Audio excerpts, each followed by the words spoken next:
Hi everyone, it's Jean from Jean's Gems.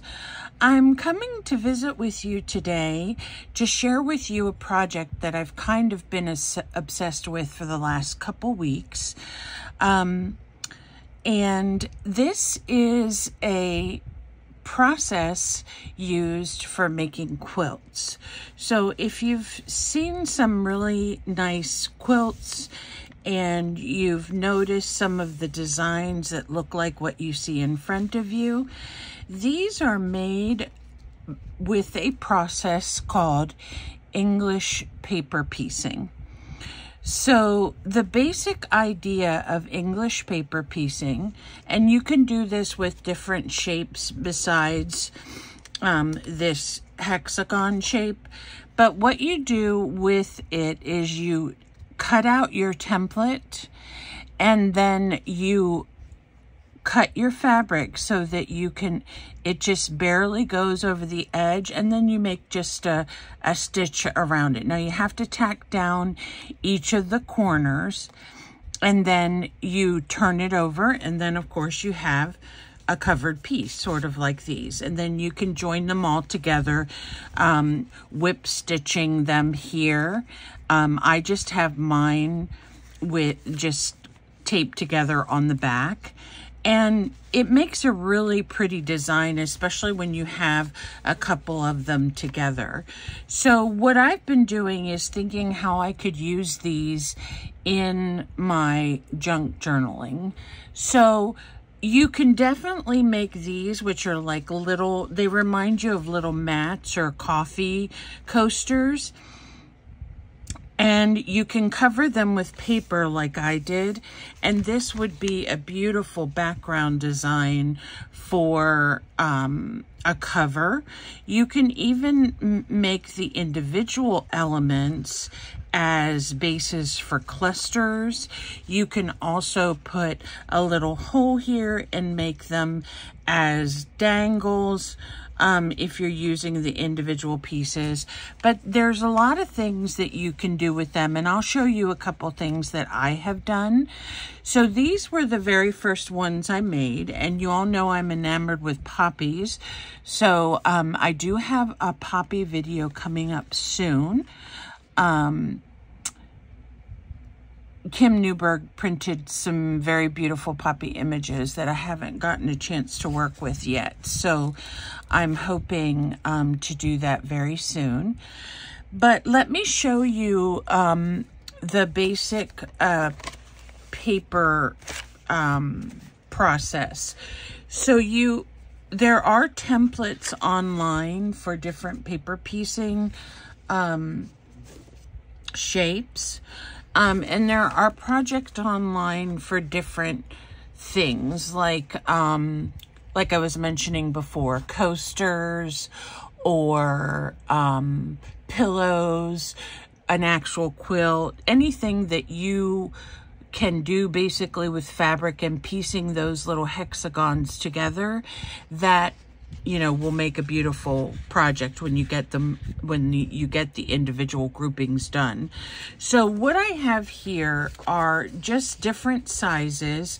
They go from 1 inch up to, let me see here. I have some 2-inch ones. Some of these I had to print duplicate because there weren't very many on a page. And then this one, it's all ready, joined together. But this is an example of how you can do like a beehive type design or honeycomb. And then let me show you the other ones I have. So you can even get really large ones. And here's another probably, let's see, this is probably a 2-inch size. And the actual template that I found, and I'll leave a link for you, has 3, 3.5, 4, I think 1 inch to 2.5. I'm not sure if there's a 3 or not, but you basically just print these out and then you cut them out into the individual hexagon shapes, okay? So here we have a couple that we have already pre-cut out. Now, if you're using paper, you know, that's great. If you're using fabric, you could do that as well. What I have done with the majority of mine is I will cut two that are the same size as the base, and I will press them together so that they are matching, and then I have a back and a front. So you can see this one right here that I did. I used some scrap fabric that I had. This is more of like a 60s or 70s fabric. I just put two of them back to back, glued them together. And then this was what I was saying about adding things to it, like here I made a little journal cover and I made a little dangle to go with it. And I also have some other pieces that I've put jump rings through. So that's one way you can use the English paper piecing to dress up your journals, by making these into dangles or decorative pieces that can hang or you can apply to the cover. This particular piece right here is inspired by Kim Newberg's Daunting Darlings collection. And this little girl, I just loved her because I like the pink hues in her little bonnet here and her dress. So what I did with this one, and this would make a really nice topper for a journal cover, and I used a coaster. If you have any of these, you can use pretty much any shape, but I think the square ones are the best. And actually, I probably got these from Kim Newberg a long time ago. But I used a coaster and I covered it first with similar paper and then book paper on the back. And then I just laid our design. So we have, like, for example, this one. I just laid this one on top. And you can put it however you want, like this. And then you can add an image to it. You can add flowers, beads, whatever you want to add to it. And it comes up with a really cute top focal point for a journal, depending on what you're going to do your journal about. Now, the cover itself doesn't have to necessarily fit. Like what I would do with it, here is a journal I have just recently finished. So I would just place it on top like that, and then maybe have some lace or something underneath it. So that is one way that I have used the paper piecing for my journals. The second way that I have used them is there are all kinds of ways that you can use these for closures or and stack the different hexagons in different colors and just make a really cute envelope or pocket for your journal. So this is the one that I made, again using some of Kim's Daunting Darlings images. And basically what it is a fold up piece that folds here, and then you close this way. I didn't put anything to, a specific closure on it because I don't want to cover up her face, but I put two little pockets here So we have a flip up right here that I have collaged with some book paper and some other pretty pink papers. I just put some of these images in, and then I made 2 pockets, and these are like gusseted pockets, so they're roomy. And there's one here at the top. The only thing with the top one, you're going to have to, you know, it can't go past this flap or it won't fit. So I just basically stuck them all in this first one. And it folds in half like this. And then I did some other sewing and buttons and things on the top. And then it closes like this. And you can actually adhere this right to your journal page. Or if you don't want to adhere it, you could make it like an additional piece to go with your journal. Maybe stick it in the back or on the front under your closure just as an extra little piece, or clip it in. Clip it in and use it as a pocket. So you all know how to make pockets. That's not really something that we need to go over. And this is just basically using a large piece of cardstock. I'm trying to see where my ruler is. So this is approximately a little over like 3.5 inches. And then from the top to the bottom, it's 9.5. So you need a 9 by 3.5 piece to make just the fold and the bendable part and your flap at the top. And then you need 2 pieces that are going to have to be probably at least 3.5 inches wide in order to make your gusseted pocket.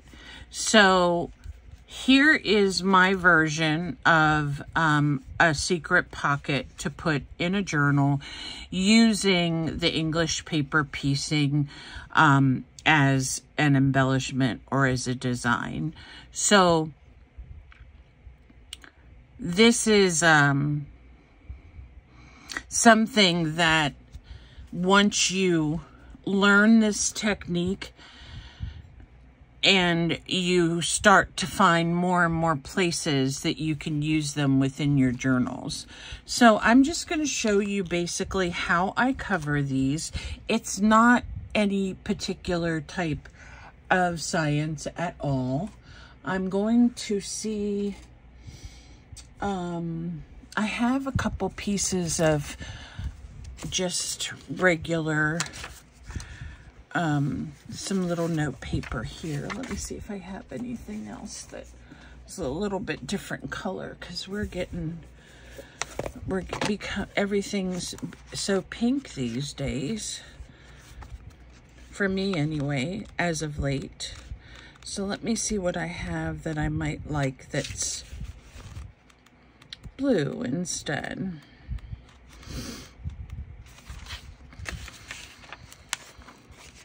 These are just little books of different colored scrap paper in like a 4x6 size, and you can just tear the pieces out and use them. So what I'm going to do is I'm going to use this light blue, or maybe I'm going to use the dark blue first. And where's my Yoo-hoo glue?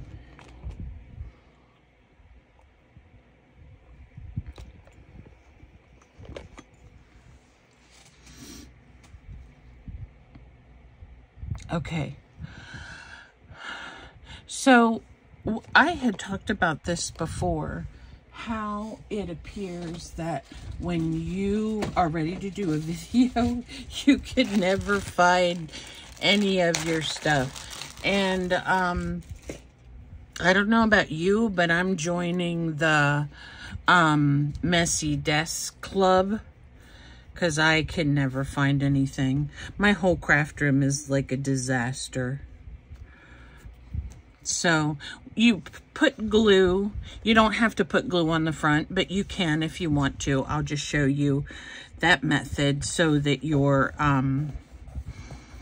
hexagon won't move. And then I'm just going to trim this. And you don't need a whole lot of paper. You only need a small square. And the reason why I trim this is because I will use these little tiny pieces somewhere else. So then I'm just going to put glue all over the top here. And then I'm going to fold this down and fold this one up. So I fold the top and the bottom first. You could do this any way that you want to.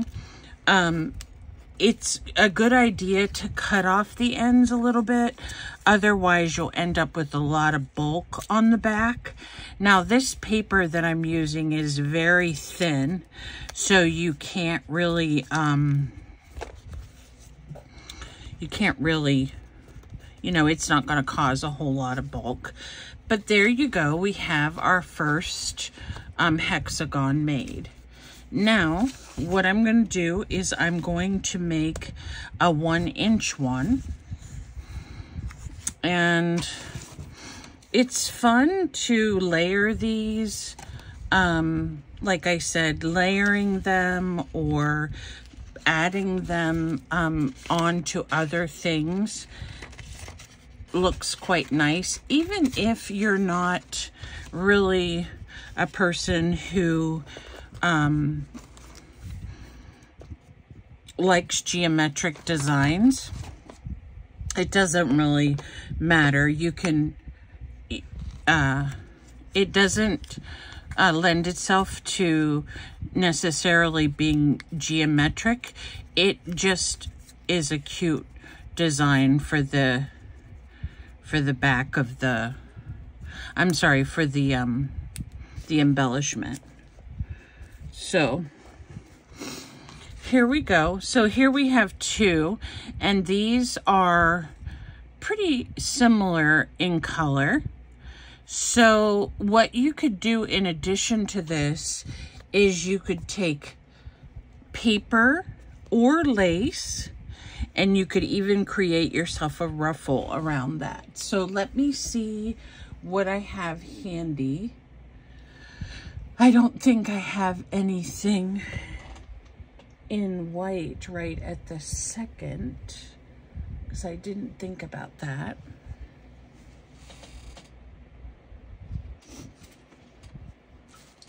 Let me look, let me look.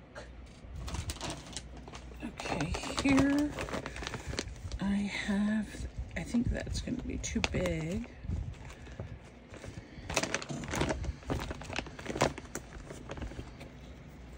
Let me see if I can use this just as an example.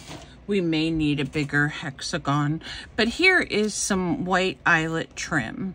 So let's say, for example, we would take our white eyelet trim, and I'm going to do this with a needle because it'll gather it easier. If you have a hot glue gun or a tacky glue that glues really quick, you can definitely just tack this onto the bottom, and it will work also. But what I do is I just put a knot in the end, and then I go along the base, up and through and down and through and down and through and down and through.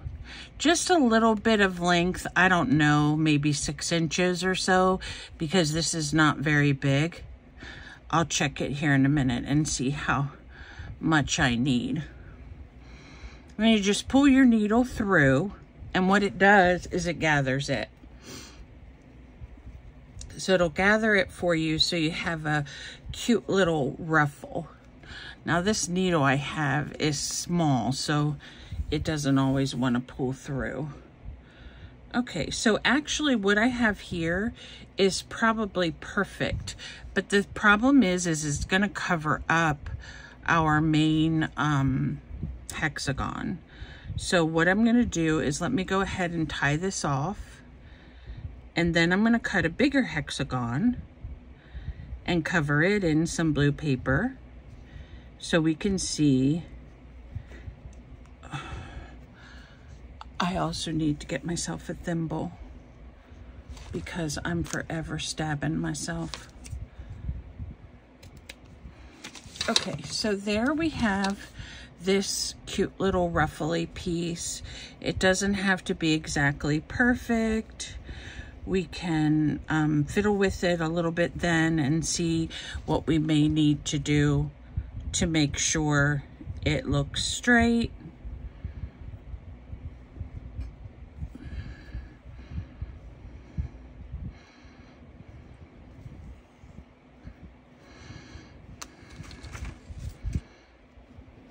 And then I'm gonna cut these little edges off. Okay, so here we have like a little, just a little lacy thing. And what I was telling you is it's too big to put here because it's obviously going to cover up our hexagon. And it's really too small to put like this because then we can't see the lace. So what I'm going to do is I'm gonna go through my hexagons and I'm gonna cut out a 2.5 inch one. So it's just a tiny bit larger. And I cut these all with my scissors and I'm just very careful to cut right on the line. It's not too big of a deal, but if you are trying to match these up back to back with the same size, if you leave a little bit of edge like you see here, it's going to cause you that to be off a little bit. So when you're cutting your hexagons, just make sure that you're cutting them right on the template line and as straight as you can get them so that they don't cause any issue with your actual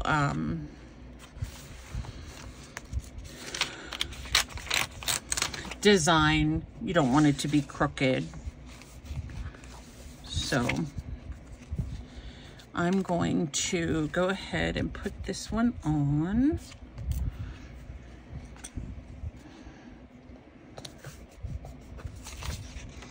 And then trim it.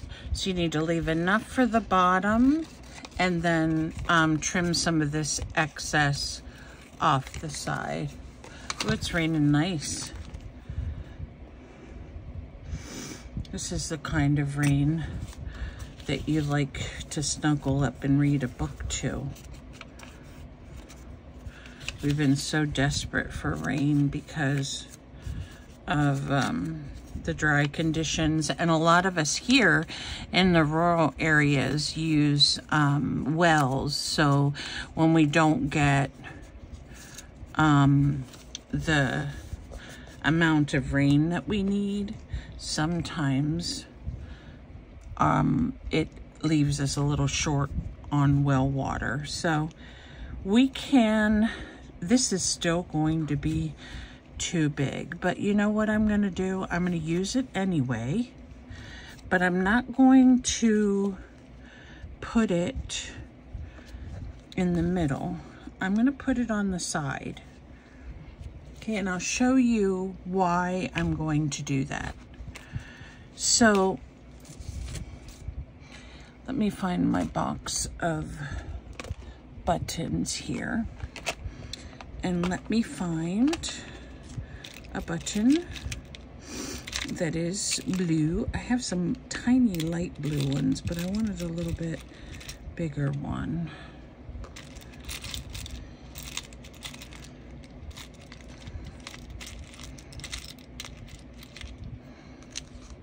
We'll use that color even though it's not exactly the same. So I'm actually going to leave it like this. and I'm going to put it over to the side, and I'm going to put this one on top. And you want to square up your design, or, you know, match the corners. Sorry, while everything's crashing down over here. Match up the corners. And then if you, as you can see, we can leave that ruffle out the side, okay? So I'm going to take my needle and I'm going to poke it through the back, and I'm going to adhere this button, even though it's not the exact color. It's okay. If it's in the same wheelhouse, we're fine with that. Now, when you're sewing through fabric, paper, and trying to adhere something like a button, just be careful that you don't poke yourself. Sometimes what I do is I use my my awl or my paper piercer, and I pre-pierce the holes. That way I don't stick myself, because, you know, I do that.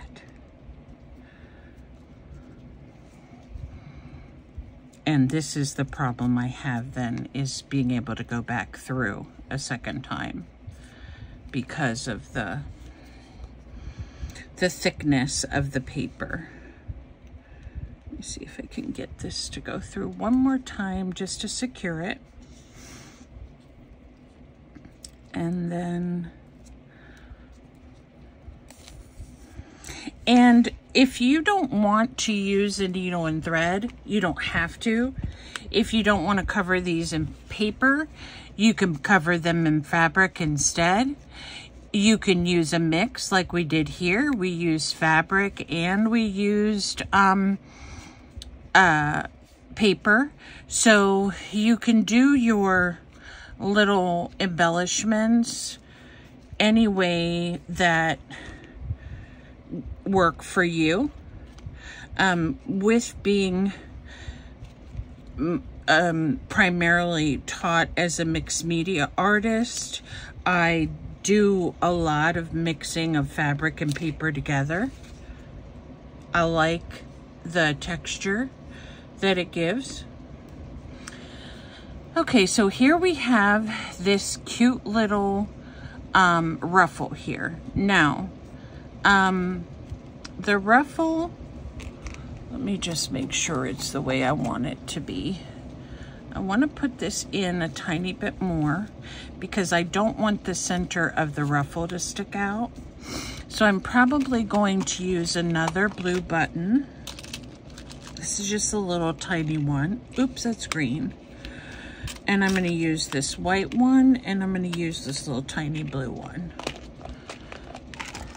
And as you can see on my envelope closure, I just put 3 different buttons that kind of went with the color scheme.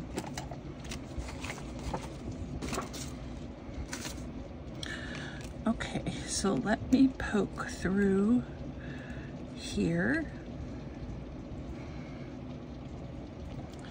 And I'm using a needle that has a very small head on it as well, because I want to make sure that they will show, or that the needle will be able to go through the buttonholes. But you can use different needles too. I'm sure there are needles that are specific for certain things like darners, and I don't know anything about that. I just use whatever fits for what I'm making.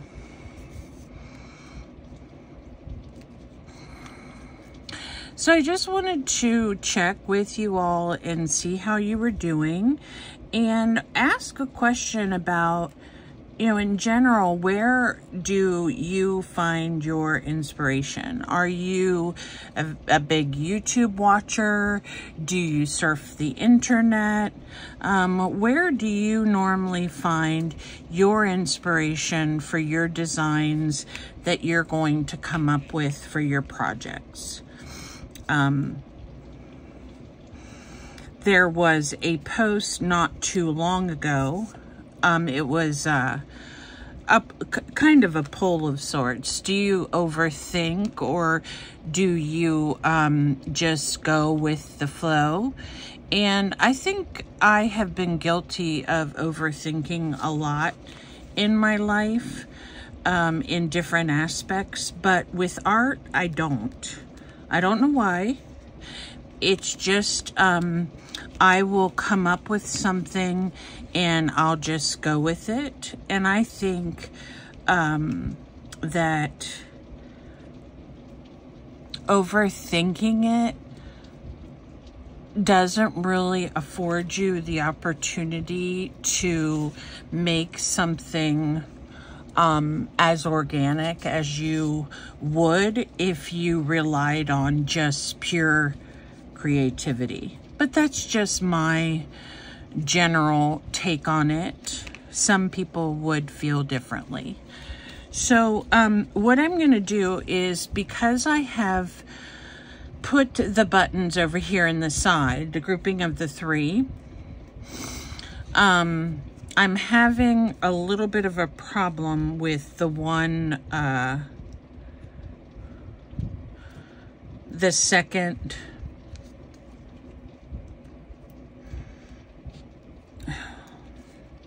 let's see if we can get this to go through. The second hexagon moving, because it's only anchored really on the one side. So this is where I'm going to go in and use a little bit of glue. And you can do this if you're fabric covering or if you're paper covering. So you can use the glue to kind of position them in place so that they won't move or come out of, you know, alignment. Because we kind of want to align, if you can see, the 2 points up here.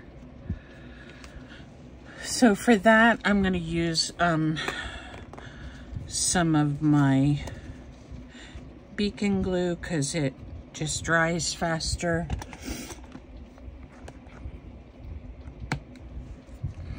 And I just press it down, and there we have this really cute design. Now, the lace was a little bit lumpy here, so it does look a little more three-dimensional, but I still think it looks really pretty. Now with this one, we can go ahead and put him on with some glue too.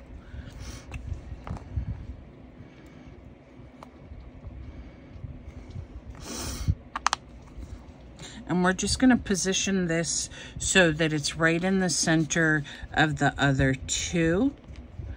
And we may have to get it under the buttons a little bit to do that. So I'm going to just maneuver that around a little bit. So there we have layered 3 different kinds of hexagons, and added a little bit of lace and added some buttons. Now, it's funny how some junk journaling artists or other artists that do little crafts or art pieces like this, you know, it used to be years ago, just put a bird on it and that'll fix it, or a butterfly or what have you. For me, it's add a little bit of fabric, add a little bit of, add some buttons, and you have created, you know, that's all you need. So I didn't realize it, but my Yoo-Hoo glue has Wile E. Coyote and the Roadrunner on it. Just a side point. Cartoons aren't what they used to be. Okay, so we have this all done, and here is a version of the way that you can use the hexagons to embellish your journal. So we could use this as, like I said, we could dangle it. We could we could even use this as a brooch if we wanted to. We could add this to a tag. We could do all kinds of things with this little cluster of hexagons that we have. So what we want to do before we are completely finished, and you can continue adding and adding and adding things to this to make it look more, let me see where my 2.5, to make it more embellished if you want to. Like I said, you can put little tiny images on it. You can put some glitter. You can put sequins. You can add a dangle.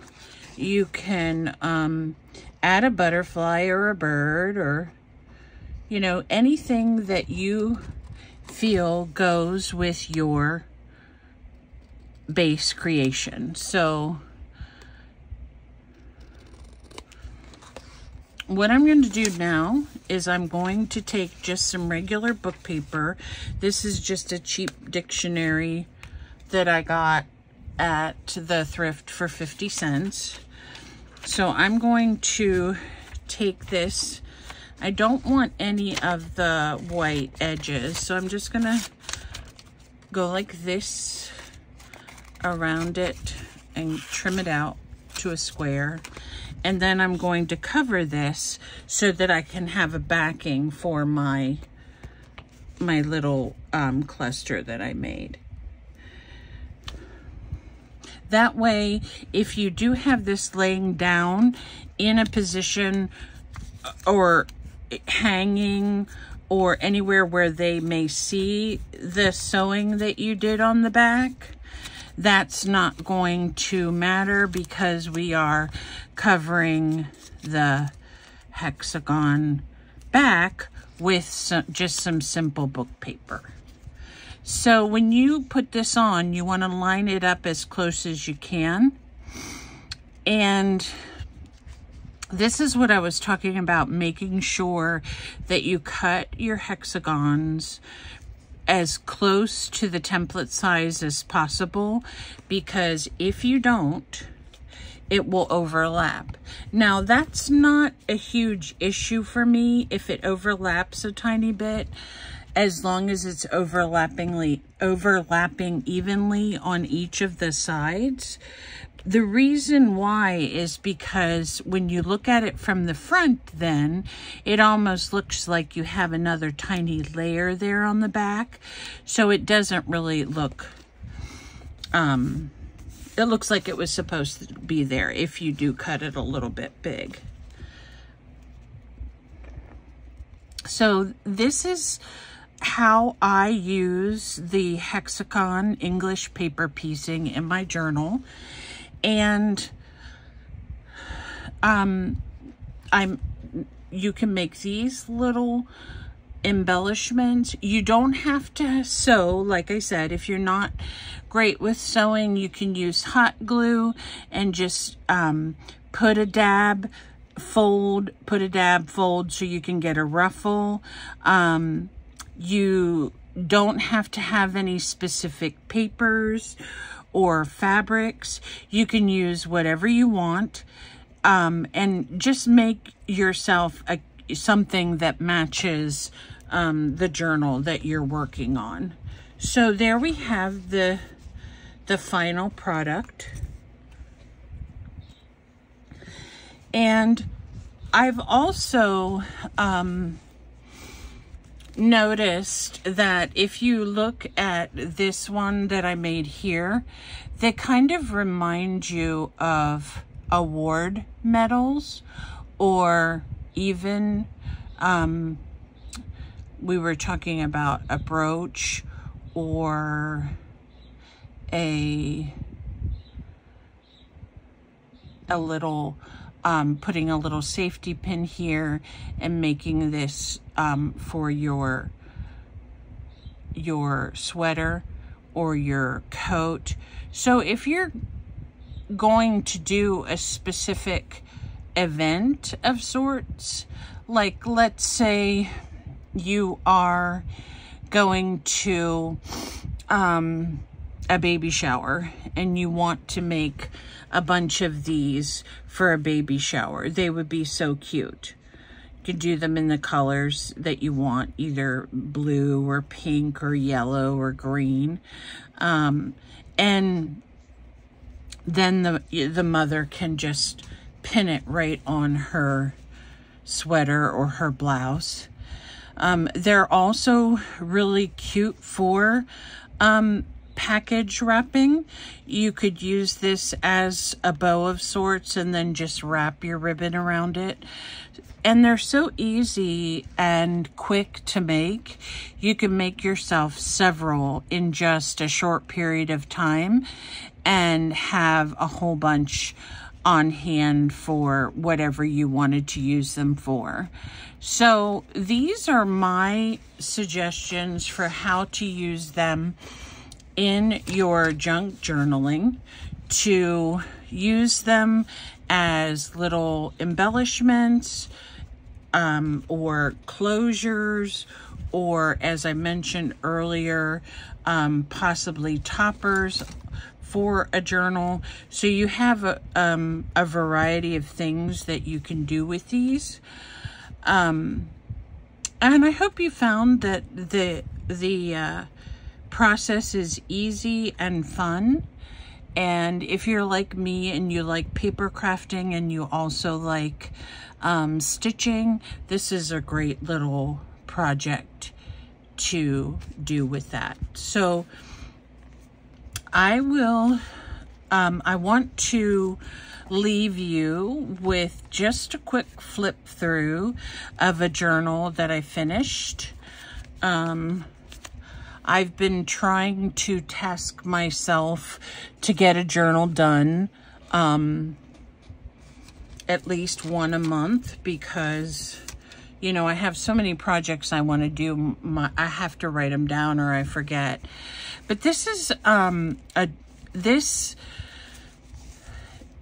these are pieces that I've had for a little while, and I have been wanting to create a journal cover out of some packing. So I get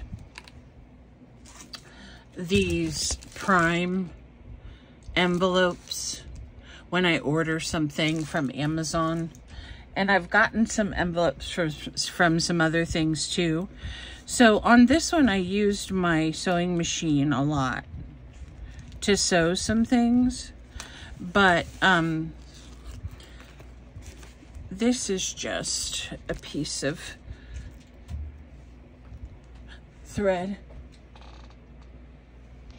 that I have attached to the cover, and then I'll show you all the pieces. Now these, again, this is a mix of things. It is in pink again. I promise I will get out of pink and start using some other colors. But what I did with the packing envelope is I covered it with paper and with fabric, and I sewed it down on each side. And then I had a little flap here left over that I covered and attached the closure to. So here's the first page. It's just, you can stick some tags in here if you want. I did use some of the little darling images I'm sorry, Daunting Darling images from Kim, from her collection. And let's see where my paper clip is. I don't know where the one went for that one.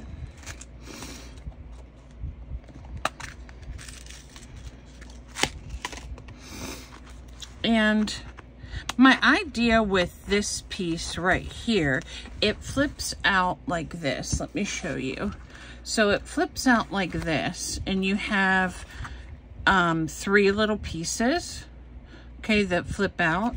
So you can put photographs on this. You can add another little piece of paper and journal. But the front of it, my idea was to make it kind of like a Polaroid. And that's why I put the word photograph there. So I'm just going to pin this in right here.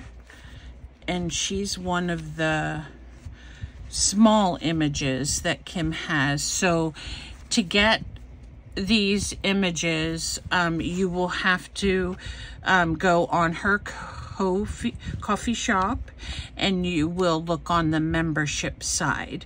She does have some free, but some of these little tiny ones are on the membership side.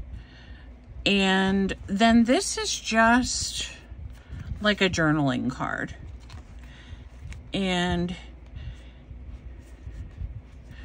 I used a combination of some neutral scrapbook paper and book pages and stitching. This is a little tall, skinny pocket that's featuring some of her images and has butterflies here. And then in the back we have a pocket, and you can put this pink tag. I haven't quite decided what I'm going to do for tag toppers yet, so that's really the only thing left that I have to do. This is a piece of handmade paper I put in here, and then these are some of my stenciled pieces that came out when I spray dyed them, and I think they look so cool, the pink. Here are this is a little piece of vellum, and I added some images and some tags there. This is a really pretty rose piece, and then here you have 2 pieces that have various tags on them. So the tags have to be finished yet, but this is the middle, and this is a 2-pocket piece.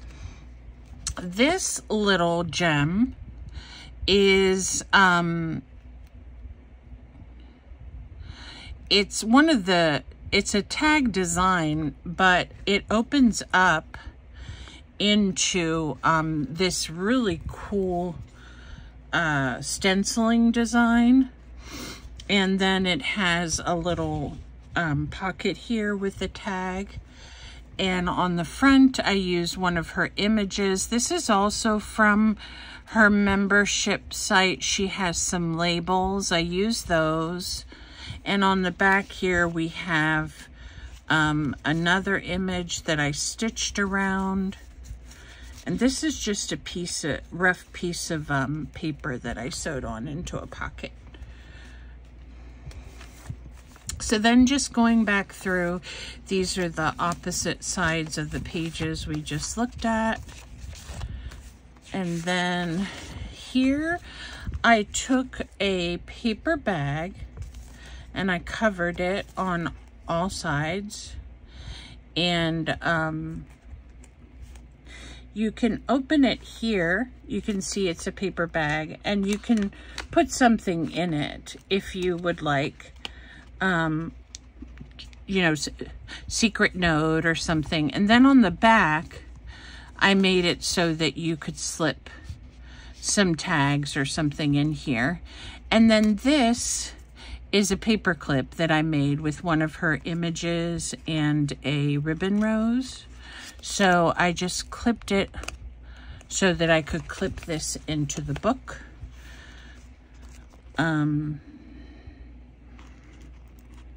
see if I can get it on there. I think sometimes it's better to use bigger paper clips, but I didn't have any. So this is just a little piece of lace stuck on the back of that little inchy picture, and then the rose at the end, and of course we have a butterfly. This is a beautiful scene here. And this page here is also, oops, there's a scrap of paper. This is also pocket with a little tabby thing that you can put some things on. This is a pocket that I repurposed that I already had.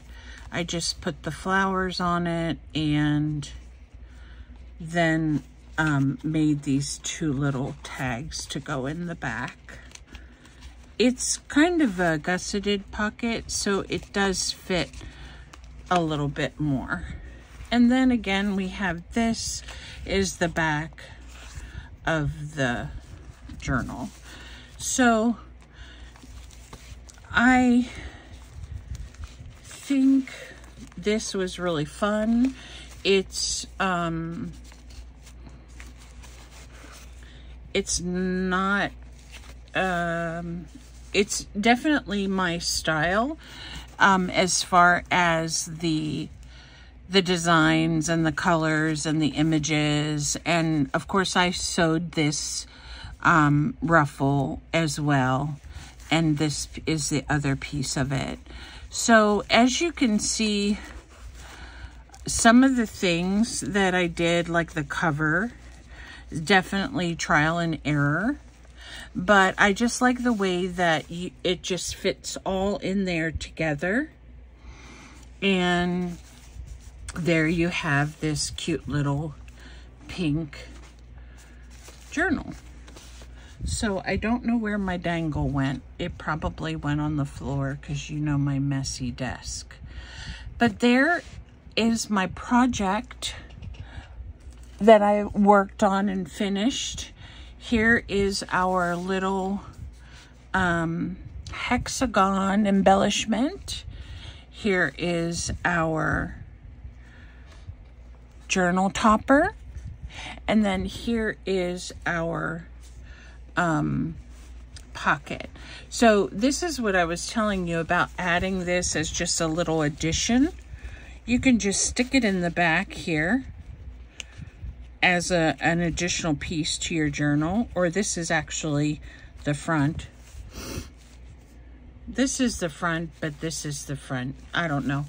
But we can just stick it right in here, and this is just an extra surprise for the person that gets it. So there we go, guys. That's my my share for today. You know, when I get talking, it's hard to get me stopped, but I do very much enjoy spending time with you. I do have some other things to share with you using the hexagons, and I'll do a video on that later. I also went to the Dollar Tree and I got a lot of cute things that I was really surprised that the Dollar Tree had in stock. And I got a couple things to store buttons and things in. And I also got some of their craft items. So I'll have to show you what they have. With school right around the corner, they have a lot of school supplies. So you can look at things like their flashcards, their calendars, all that kind of stuff looks nice in junk journals. So here, I want to thank you so much, guys, for supporting me. And I will be coming back with the poppy design project either this weekend or early next week and get back on schedule. I really appreciate you subscribing and sharing. Good to see you again, Terry. And shout out to Michelle and all the girls over there at Timo Tuesdays. And I hope you all have a really nice evening, and thanks for watching. Bye for now.